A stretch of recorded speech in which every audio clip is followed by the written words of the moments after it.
Once upon a midnight dreary, while I pondered weak and weary over many a quaint and curious volume of forgotten lore, while I nodded, nearly napping, suddenly there came a tapping, as of someone gently rapping at my chamber door. "'Tis some visitor," I muttered, rapping at my chamber door. Only this, and nothing more. Ah, distinctly I remember, it was in the bleak December, and each separate dying ember wrought its ghost upon the floor. Eagerly I wished the morrow, vainly I had sought to borrow from my books a cease of sorrow, sorrow for the lost Lenore, for the rare and radiant maiden whom the angels name Lenore. Nameless here, forevermore. And the silken, sad, uncertain rustling of each purple curtain thrilled me, filled me with fantastic terrors never felt before, so that now to still the beating of my heart I stood repeating, "'Tis some visitor entreating entrance at my chamber door, some late visitor entreating entrance at my chamber door. Only this, and nothing more." Presently my soul grew stronger, hesitating then no longer. "Sir," said I, "or madam, truly your forgiveness I implore, but the fact is I was napping, and so gently you came rapping, and so faintly you came tapping at my chamber door, that I scarce was sure I heard you. Here I opened wide the door. Darkness there, and nothing more. Deep into that darkness peering, long I stood there wondering, fearing, doubting, dreaming dreams no mortal ever dared to dream before. But the silence was unbroken, and the stillness gave no token, and the only word there spoken was the whispered word, Lenore. This I whispered, and an echo murmured back the word, Lenore. Merely this, and nothing more. Back into the chamber turning, all my soul within me burning, soon again I heard a tapping, somewhat louder than before. "Surely," said I, "surely that is something at my window lattice. Let me see then what thereat is, and this mystery explore. Let my heart be still a moment, and this mystery explore. 'Tis the wind, and nothing more." Open here I flung the shutter, when with many a flirt and flutter in there stepped a stately raven of the saintly days of yore. Not the least obeisance made he, not a minute stopped or stayed he, but with mien of lord or lady, perched above my chamber door, perched upon a bust of Pallas, just above my chamber door, perched and sat, and nothing more. Then this ebony bird beguiling my sad fancy into smiling by the grave and stern decorance of the countenance it wore. "Though thy crest be shorn and shaven, thou," I said, "art sure no craven, ghastly, grim, and ancient raven, wandering from the nightly shore.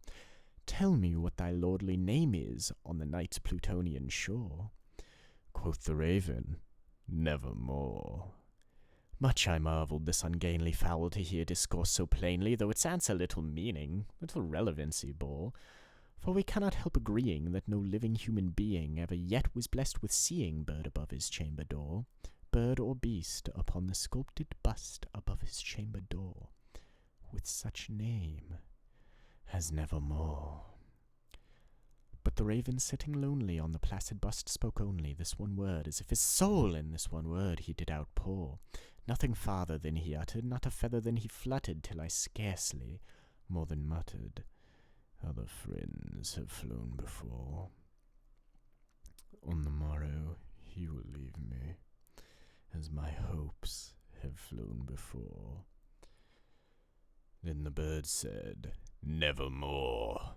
Startled at the stillness broken by reply so aptly spoken, "Doubtless," said I, "what it utters is its only stock and store, caught from some unhappy master, whom unmerciful disaster followed fast and followed faster, till his songs one burden bore, till the dirges of his hope that melancholy burden bore, of never, nevermore." But the raven, still beguiling all my fancy into smiling, straight I wheeled a cushioned seat in front of bird and bust and door.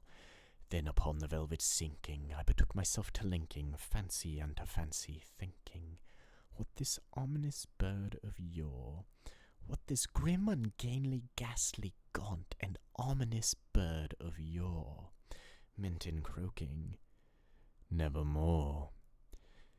This I sat, engaged in guessing, but no syllable expressing to the fowl whose fiery eyes now burned into my bosom's core. This and more I sat divining, with my head at ease reclining on the cushion's velvet lining that the lamplight gloated o'er, but whose velvet violet lining with the lamplight gloating o'er she shall press,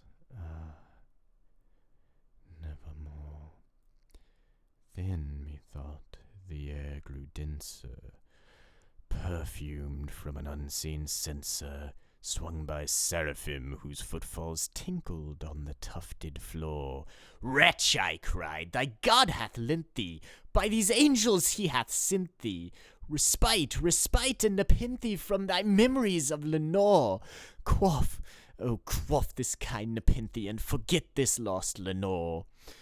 Quoth the raven, "Nevermore." "Prophet," said I, "thing of evil, prophet still, if bird or devil, whether tempter sent or whether tempest tossed thee here ashore, desolate yet all undaunted, on this desert land enchanted, on this home by horror haunted, tell me, truly, I implore, is there balm in Gilead? Tell me, I implore."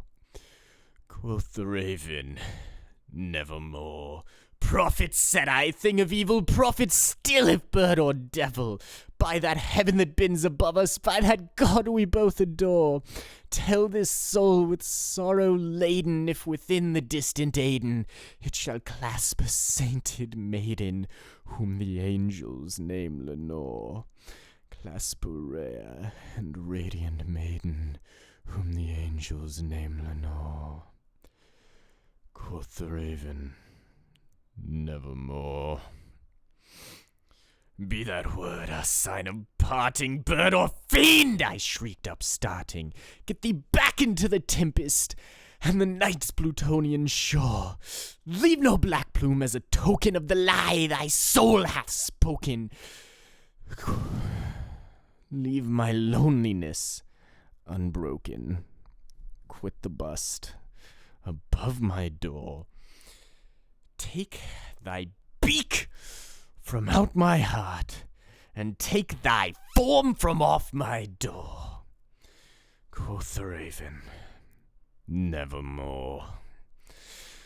And the raven, never flitting, still is sitting